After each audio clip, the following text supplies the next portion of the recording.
बिहार के मुख्यमंत्री नीतीश कुमार ने कांग्रेस के सामने एक फॉर्मूला रखा है बीजेपी को हराने का, और उस फॉर्मूले को लेकर हम बात करते हैं हरियाणा के वरिष्ठ कांग्रेसी नेता और रोहतक से विधायक भारत भूषण बत्रा से।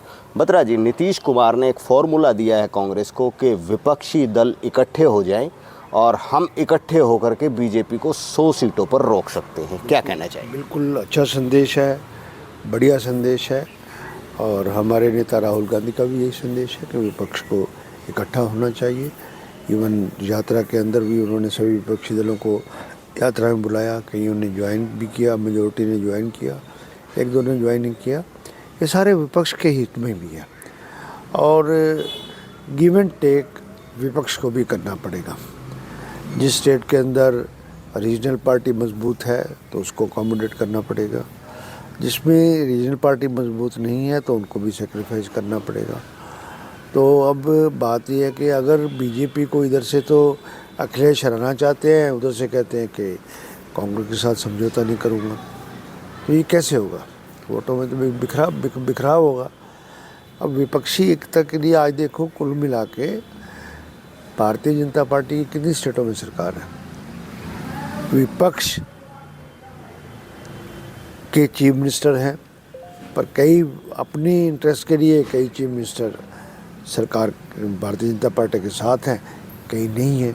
कई बार साथ हो जाते हैं, कई बार साथ नहीं होते, कई बार खिलाफ बोलते हैं। इस बात में अब जैसे एग्जाम्पल है बीजेडी पार्टी, बीजेडी की एग्जिस्टेंस को एक्सेप्ट करना पड़ेगा, क्योंकि 3-4 बार मुख्यमंत्री नवीन पटनायक वहाँ पर है और लोकसभा की सीटें भी लेते हैं, विधानसभा भी है।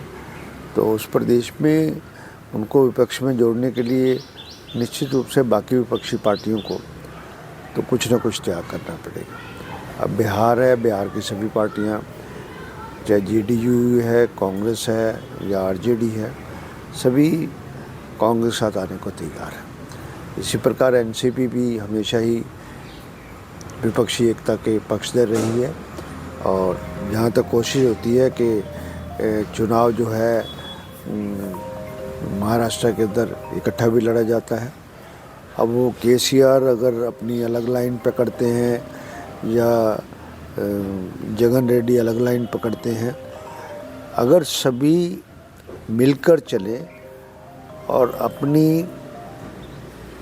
एक थोड़ा सा अपनी ज़्यादा इच्छाएं ना रखें और सभी एक गिव एंड टेक के फार्मूले पर कुछ त्याग करके अगर इकट्ठी पार्टियां आती हैं तो इस सैफरन पार्टी को हराना मुश्किल नहीं है।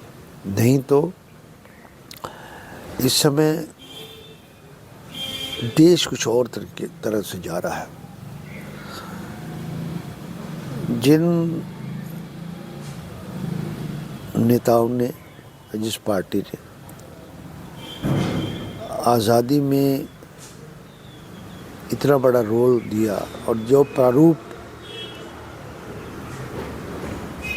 हमारे संविधान निर्माताओं ने दिया, उससे ये सरकार जो भारतीय जनता पार्टी की सरकार है वो उससे विमुख हो रही है। उस वैल्यूज़ को, उस डेमोक्रेटिक वैल्यूज़ को एक पर्सनल एजेंडा बना के और स्पष्ट रूप से पूछो तो राजनीति में धन के साथ सत्ता का दुरुपयोग हो रहा है, जिसका रुकना ज़रूरी है। इस संदर्भ में मैं यही कहूँगा कि सभी पार्टियों को अपना सेल्फ असेसमेंट करके, अपने आप को ओवर एस्टिमेट ना करके, इकट्ठे मिलजुल कर और कुछ नेताओं को भी इनिशिएटिव लेना चाहिए। वो बहुत ज़रूरी है कि जो ये कहे कि हम तो किसी हालत में प्राइम मिनिस्टर के उम्मीदवार नहीं है, पर हम विपक्ष को साझा चाहते हैं। उस बात के लिए, उसके लिए वामपंथियों को भी इकट्ठा होना पड़ेगा, एनसीपी को भी इकट्ठा होना पड़ेगा, बीजेपी को इकट्ठा होना पड़ेगा, केसीआर को इकट्ठा होना पड़ेगा, साथ में ममता जी को भी कॉन्फिडेंस में लेना पड़ेगा। उनकी पार्टी में तृणमूल कांग्रेस का है, जेडीयू है, वहाँ पर झारखंड में सत्ता पक्ष है, कांग्रेस है। पर इन सब में टोटल असेसमेंट मिला के देखा जाता है कि कांग्रेस इन पार्टियों में ज़्यादा सशक्त पार्टियों की उभर रही है, इसलिए सबकी एडजस्टमेंट होना बहुत ज़रूरी है। तो क्या कांग्रेस इतनी कमज़ोर हो गई कि अकेले लड़ाई नहीं लड़ सकती बीजेपी के खिलाफ? नहीं, कांग्रेस तो लड़ाई लड़ेगी। कांग्रेस तो ये कहती है कि कमज़ोर नहीं हुई है कांग्रेस थे थोड़ा सा रीजनल पार्टीज़ के आने से थोड़ा कांग्रेस को नुकसान हुआ है, और कांग्रेस अपने बलबूते पे दोबारा अपने आप को रीगेन कर रही है। पर कांग्रेस ने भी 60 साल राज किया, उस समय विपक्ष भी था। अब इनका उस टाइम भी विपक्ष इकट्ठा हुआ तो कांग्रेस हारी। इस बार जहाँ हम सारे विपक्ष इकट्ठा हो जाएंगे तो भारतीय जनता पार्टी हारेगी। वैसे नहीं हार पाएगी। ये भविष्य की गर्भ है। तो फिर तो जैसे आप गठबंधन की बात कर रहे हैं, विपक्षी दलों को इकट्ठा होने की बात कर रहे हैं, तो ये चीज़ तो फिर हरियाणा में भी लागू होती है। और ऐसी चर्चाएं थी कि इनेलो पार्टी और कांग्रेस इकट्ठा आ सकती हैं। अभय सिंह चौटाला की जो यात्रा है उसको फारूक अब्दुल्ला झंडा दिखाने के लिए आ रहे हैं, जो आप लोगों के सहयोगी। ऐसे है कि हर एक आदमी के अपने इंडिविजुअल एजेंडे होते हैं। फारूक अब्दुल्ला के उनके पर्सनल ताल्लुकात होंगे, कोई पार्टी का अलायंस तो है नहीं। फारूक अब्दुल्ला और एनसी का, नेशनल कॉन्फ्रेंस और लोकदल का कोई आपस में पार्टी का तो अलायंस है नहीं। उनके आपस में दोस्ती होगी, उसके बारे उस दोस्ती के चक्कर में वो आ रहे हैं। पार्टियों का गठबंधन नहीं है। फारूक अब्दुल्ला एनसी और लोकदल का गठबंधन नहीं है। और जम्मू एंड कश्मीर में लोकदल का क्या है और एनसी का हरियाणा में क्या है। तो क्या हम मान सकते हैं कि हरियाणा में भविष्य में इनेलो कांग्रेस इकट्ठा आ सकती हैं? दीपक जी, कांग्रेस के पास 31 एमएलए है और इनेलो के पास, आईएनएलडी के पास सिर्फ एक एमएलए विधायक है। अगर कोई वो अलायंस की बात करनी है तो इनिशिएटिव उधर से आना चाहिए, उसके बाद उसको कांग्रेस विचार करेगी कि हमें अलायंस करना है, नहीं करना है, किस हिसाब से, किस नहीं है।